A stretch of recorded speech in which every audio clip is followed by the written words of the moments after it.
You can drive almost 19,000 miles on a single road. It is the longest continuous stretch of pavement on Earth. This map shows the immense scale of the Pan American Highway. The route starts up in the frozen edges of Alaska, runs down through North and Central America, and drops all the way to the windswept tip of Patagonia. But right here, between Panama and Colombia, the asphalt ends.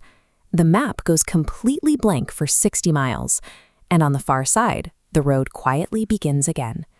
We possess the engineering capacity to pave 19,000 miles of terrain. We thread highways past volcanoes and across endless deserts, yet nobody can drive from one end of the Americas to the other. The gap persists as a deliberate choice. After a century of attempts, we looked at those 60 miles and decided to leave them alone. The Darien has been swallowing human ambition for centuries. Back in 1513, Spanish explorer Vasco Núñez de Balboa hacked his way across this isthmus to see the Pacific, and the terrain proved merciless to his expedition.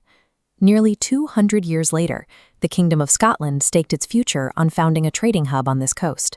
The jungle and fever destroyed the colony, killing hundreds and vanishing so much money that it helped push a bankrupt Scotland into a union with England. Despite that history, 14 nations signed a convention in 1937 to build a single highway linking the hemisphere. Crew by crew, the road went in, creeping toward the equator from both directions. By 1971, the United States committed roughly $150 million to close the final gap. President Richard Nixon set a deadline to finish the whole highway by 1976.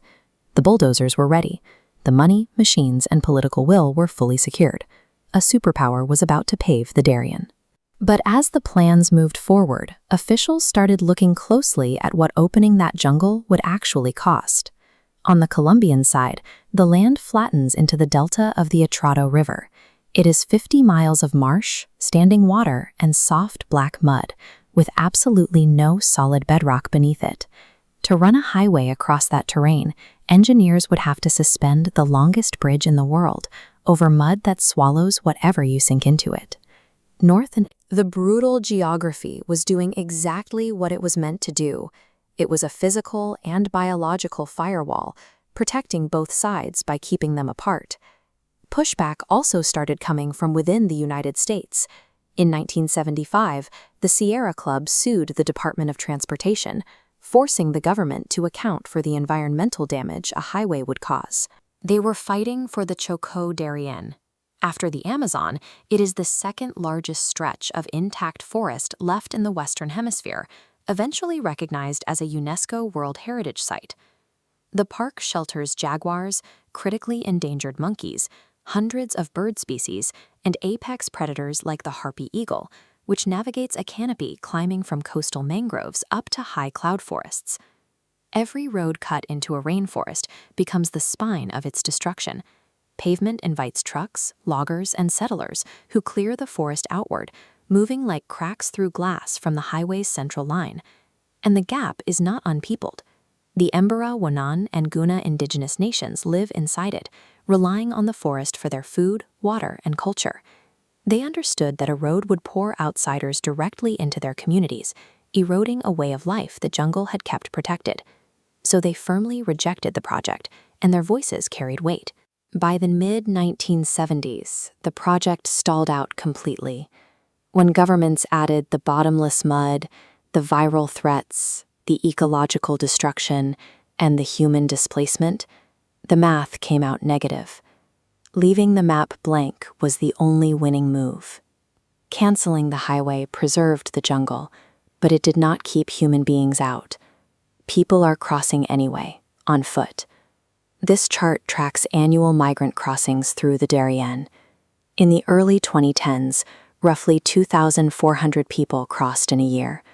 By 2023, that number exploded to over 500,000 people, navigating the only land bridge between the continents. The physical cost of walking 60 miles without infrastructure is severe. Migrants spend days on narrow trails, navigating swollen rivers, illness, and pure exhaustion, with no authority watching over them. Because there is no road, there is no state presence. That vacuum has allowed armed groups to control the routes, preying on those who pass through. The absolute absence of law becomes its own danger. By refusing to pave a road, we didn't stop the traffic. We merely turned a natural wall into a brooding gauntlet that exacts a horrific toll on the desperate. The sheer weight of 500,000 unregulated footprints is trampling paths into the soil, choking rivers with waste, and straining the very biosphere the road was halted to protect. The biological firewall still exists to stop the trucks, but the destruction is now being lit from the inside through massive, uncontrolled human passage.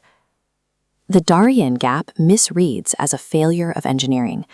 In reality, it represents a line we drew and held, where the price of connection was deemed too high to pay.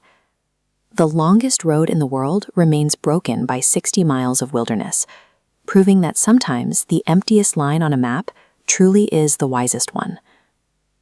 The very terrain that stopped a superpower's bulldozers has become a corridor for the desperate.